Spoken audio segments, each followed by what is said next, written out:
Pasar tradisional di sudut kota itu masih ramai meski matahari mulai turun ke ufuk barat.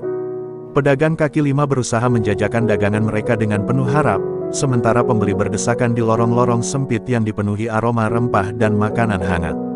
Namun, suasana mendadak berubah ketika suara sirene melengking tajam. Truk-truk Satpol PP berhenti mendadak di tepi jalan, dan puluhan petugas turun dengan wajah dingin. Tanpa aba-aba, mereka mulai menendang lapak-lapak, membalikkan gerobak, dan merampas barang dagangan tanpa belas kasihan. Jeritan para pedagang memecah udara, namun tak satu pun yang berani melawan. Letnan Ardi, yang baru kembali dari operasi di perbatasan, kebetulan sedang menikmati segelas kopi hitam di warung kecil tak jauh dari situ. Ia mengenakan kaos polos dan jaket lusuh, tampak seperti warga biasa. Matanya menyipit tajam melihat kekacauan itu. Ia tahu ada prosedur dalam setiap penertiban, tetapi yang ia saksikan di depan mata bukanlah penegakan hukum, ini adalah pembantaian. Seorang ibu tua yang mencoba mempertahankan dagangannya dihantam popor senjata hingga tersungkur, kepalanya membentur aspal. Darah merembes, dan tak satu pun petugas tampak peduli. Ardi mengepalkan tangan, rahangnya mengeras.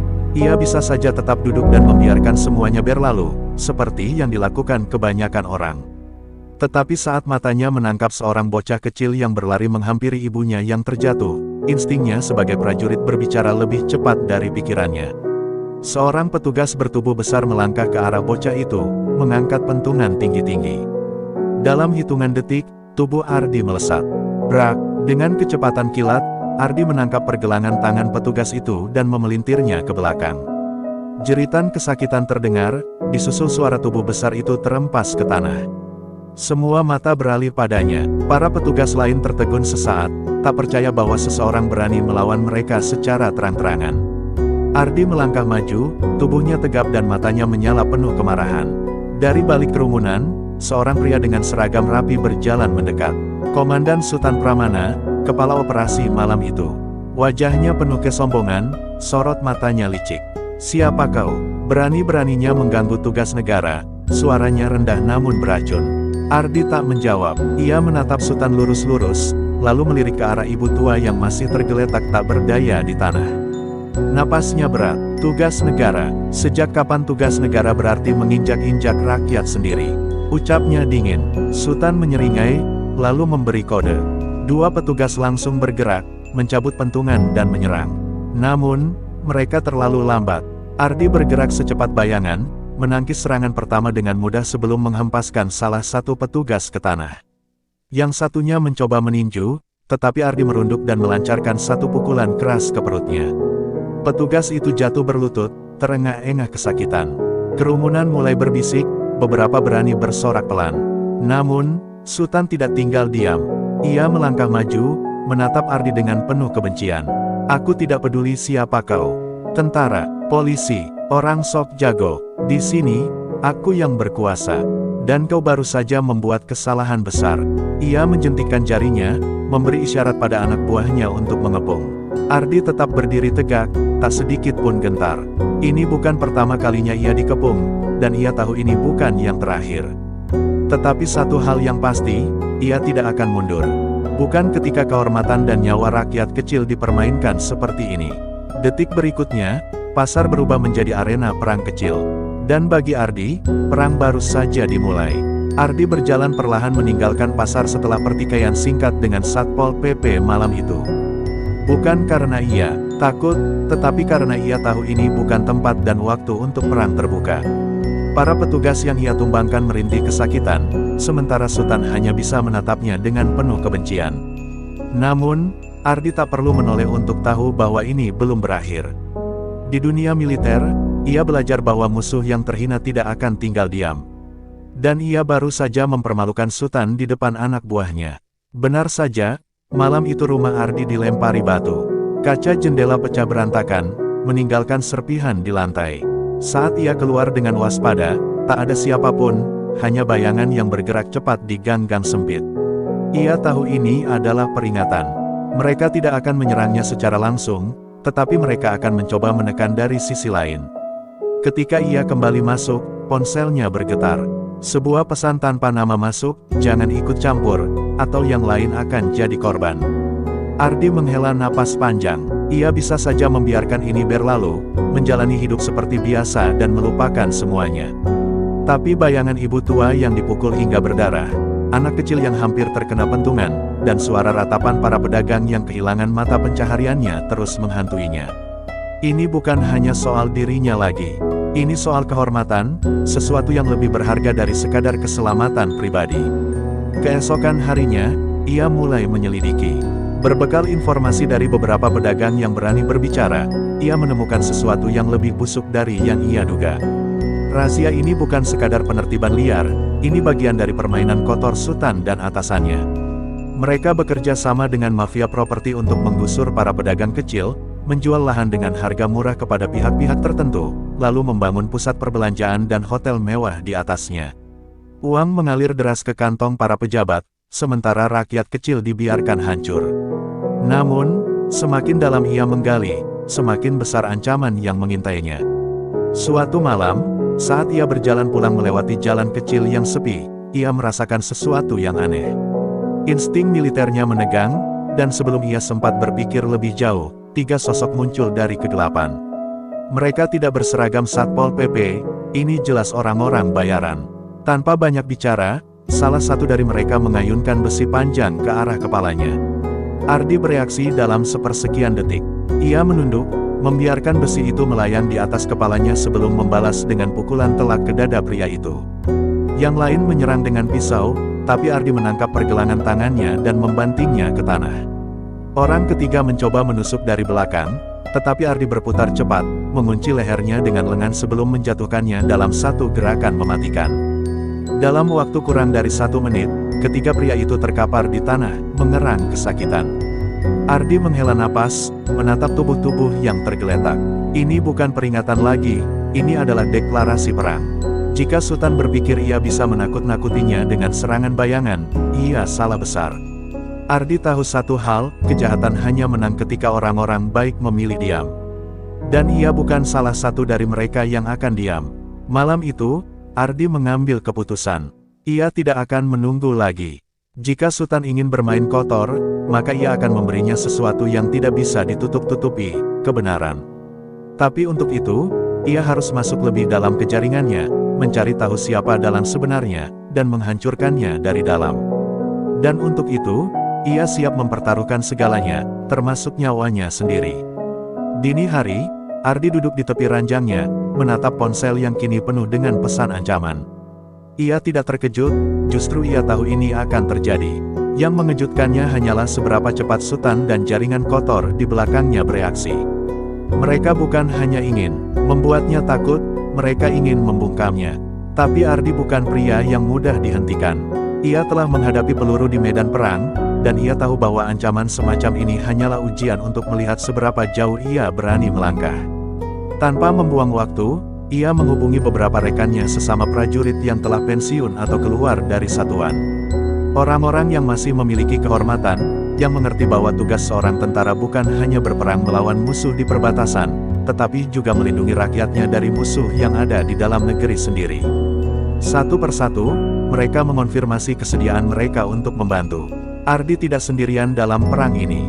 Namun, sebelum ia bisa melangkah lebih jauh, sebuah kabar buruk menghantamnya. Pasar yang dulu menjadi tempat ia berhadapan langsung dengan Satpol PP telah dibakar habis. Api melahap kios-kios kecil, menyisakan hanya abu dan kehancuran. Para pedagang menangis, beberapa pingsan melihat satu-satunya mata pencaharian mereka musnah. Ardi berdiri di tengah reruntuhan, menatap mayat seorang lelaki tua yang terbakar di antara puing-puing, salah satu pedagang yang dulu ia lindungi. Rahangnya mengeras. Ini bukan sekadar permainan kekuasaan lagi. Ini adalah pembantaian. Tak perlu banyak berpikir, ia langsung menuju kantor Satpol PP untuk mencari Sultan. Namun, pria itu sudah menghilang. Yang ia temukan hanyalah sekelompok petugas yang berpura-pura tidak tahu apa-apa. Tapi Ardi tahu, kejahatan seperti ini tidak akan berjalan tanpa dukungan dari atas. Dan itu berarti ia harus menggali lebih dalam, lebih jauh dari Sultan, lebih jauh dari sekadar preman bayaran. Malamnya, Ardi berhasil melacak seorang informan yang pernah bekerja untuk jaringan Sultan. Seorang pria kurus dengan wajah penuh luka, yang dulu bagian dari permainan kotor itu, tetapi akhirnya dihabisi setelah dianggap tidak berguna lagi. Dengan beberapa kata tajam dan sedikit tekanan, pria itu membuka mulut. Bukan cuma Sultan, ini lebih besar. Ada orang-orang di pemerintahan yang membiarkan ini terjadi. Satpol PP cuma alat. Yang menarik benang di belakang mereka adalah orang-orang yang tidak tersentuh hukum. Ardi menggenggam tinjunya. Ia tahu ini bukan hanya tentang dirinya lagi. Ini adalah pertempuran yang lebih besar dari yang ia bayangkan. Jika ia ingin menjatuhkan Sultan, ia harus merobohkan seluruh sistem korup yang melindunginya. Tapi itu berarti satu hal, risiko bagi dirinya, dan orang-orang yang ia sayangi, akan semakin besar. Pikirannya semakin gelap ketika ia menerima telepon dari nomor tak dikenal. Saat ia menjawab, suara di ujung sana terdengar dingin dan tanpa emosi. Aku sudah memperingatkanmu, Ardi. Tapi kau tidak mau mendengarkan. Sekarang kau akan membayar. Sebelum ia sempat merespons, suara lain terdengar di latar belakang. Suara adiknya, Rina, yang menjerit ketakutan. Dada Ardi serasa diremukkan. Tangan yang selama ini tak gentar menghadapi musuh di medan perang kini bergetar. Mereka tidak hanya mengancamnya, mereka telah menyentuh keluarganya. Dan itu adalah kesalahan terbesar mereka. Napasnya berat, matanya menyala penuh kemarahan. Jika mereka ingin perang, maka Ardi akan memberikannya. Dan kali ini, ia tidak akan menahan diri. Denyut nadi Ardi berpacu liar saat suara jeritan adiknya terdengar dari telepon. Genggamannya mengeras, hampir meremukkan ponsel di tangannya. Ia ingin berbicara, ingin mengancam balik, tetapi panggilan sudah terputus. Sekujur tubuhnya menegang, pikirannya berputar cepat. Rina, satu-satunya keluarga yang ia miliki, sekarang berada di tangan orang-orang biadab itu. Ini bukan lagi sekadar perang antara dirinya dan Sultan. Ini adalah perhitungan yang akan ia pastikan berakhir dengan darah. Tanpa membuang waktu, ia melacak nomor telepon itu menggunakan peralatan sederhana yang ia dapat dari rekannya di militer. Koordinat yang muncul menunjukkan sebuah gudang tua di pinggiran kota, tempat yang selama ini dikenal sebagai markas operasi gelap jaringan Sultan. Ia tidak akan datang sendirian. Dengan satu panggilan, 4 orang rekannya, mantan anggota satuan elit yang masih setia pada kode kehormatan, bergerak menuju lokasi. Mereka bukan lagi bagian dari militer, tetapi mereka masih prajurit. Dan malam ini, mereka akan bertempur seperti prajurit. Hujan mulai turun saat Ardi tiba di depan gudang, membuat bayangan di sekitar terlihat lebih panjang dan menakutkan. Ia dan timnya bergerak senyap, menggunakan kegelapan sebagai perlindungan. Lewat celah jendela, ia melihat Rina, terikat di sebuah kursi, wajahnya penuh luka, dan seorang pria bersenjata berdiri di sampingnya. Lalu, di tengah ruangan, ada Sultan, duduk santai dengan sebatang cerutu di tangannya. Aku tahu kau akan datang, Letnan, katanya dengan suara penuh kemenangan. Kau mungkin hebat di medan perang, tapi ini bukan perangmu. Ini adalah kota, dan di kota, aku yang berkuasa. Ardi tak menjawab. Ia memberi isyarat, dan dalam sekejap, suara letupan senjata peredam menggema di udara. 2 penjaga di luar jatuh tanpa sempat berteriak. Lalu, dalam hitungan detik, Ardi menerjang masuk, menghantam lawan terdekat dengan pukulan brutal ke tenggorokan. Timnya menyebar, bergerak seperti bayangan di antara hujan peluru yang mulai dilepaskan oleh anak buah Sultan. Gudang itu berubah menjadi arena pertempuran sengit, tubuh-tubuh berjatuhan, teriakan kesakitan bercampur dengan suara dentingan peluru yang memantul di dinding besi. Ardi bergerak cepat ke arah Rina, menghabisi pria yang menjaganya dengan satu tembakan ke dada. Tangannya bekerja cekatan melepas ikatan di pergelangan tangan adiknya. Kau baik-baik saja, suaranya penuh ketegangan. Rina mengangguk lemah, matanya masih dipenuhi ketakutan. Tapi Ardi tidak sempat menenangkan, karena saat itu juga, suara tembakan menggema, dan salah satu rekannya jatuh ke lantai dengan darah menggenang di bawahnya. Amarah Ardi memuncak. Ia berbalik, dan di sana berdiri Sultan, menodongkan pistol dengan senyum penuh kemenangan. Kau mungkin bisa menyelamatkan adikmu, katanya, tapi kau tidak akan keluar dari sini hidup-hidup. Sebelum Sultan sempat menarik pelatuk, Ardi sudah lebih dulu bergerak. Dengan kecepatan luar biasa, ia menerjang, menangkis pistol Sultan dan melancarkan serangkaian pukulan brutal yang membuat pria itu tersungkur. Namun, Sultan bukan orang yang mudah menyerah. Ia menarik pisau dari balik sabuknya dan menebas ke arah Ardi. Duel sengit terjadi, Pukulan dan tendangan bertukar, darah mulai mengalir di sudut bibir Ardi. Tapi ia tidak berhenti. Dengan satu gerakan cepat, ia menangkap pergelangan tangan Sutan, memelintirnya, dan menancapkan pisaunya sendiri ke dadanya. Sutan terhuyung, matanya melebar tak percaya. Napasnya tersengal sebelum akhirnya ia terjatuh ke lantai, nyawanya melayang dalam sekejap. Pertempuran selesai, tapi harga yang harus dibayar sangat mahal. Satu rekannya gugur, dan tubuh Ardi sendiri penuh luka. Ia menatap tubuh Sutan yang terkapar, lalu menarik napas berat. Ini bukan kemenangan, ini hanya bagian dari perang yang lebih besar. Karena ia tahu, di luar sana, masih ada orang-orang yang lebih berbahaya dari Sutan. Dan mereka tidak akan tinggal diam setelah ini. Darah masih menggenang di lantai gudang ketika Ardi menyeret tubuhnya yang penuh luka keluar bersama Rina. Hujan deras mengguyur, membasahi wajah dan tubuh mereka, seolah berusaha membersihkan dosa yang baru saja terjadi. Rina gemetar, tidak hanya karena kedinginan tetapi juga karena trauma yang masih menggantung di matanya. Ardi menggenggam bahunya erat, berusaha menenangkan, meski ia sendiri masih merasakan bara kemarahan di dadanya. Di belakang mereka, dua rekannya membantu mengangkat tubuh kawan mereka yang gugur dalam pertempuran. Tidak ada kata-kata yang diucapkan, hanya kesunyian yang berat. Mereka telah memenangkan pertempuran, tetapi ini bukanlah kemenangan. Ardi tahu, dengan matinya Sutan, rantai kejahatan tidak serta-merta putus. Justru, ini akan mengundang sesuatu yang lebih besar. Sutan hanya pion.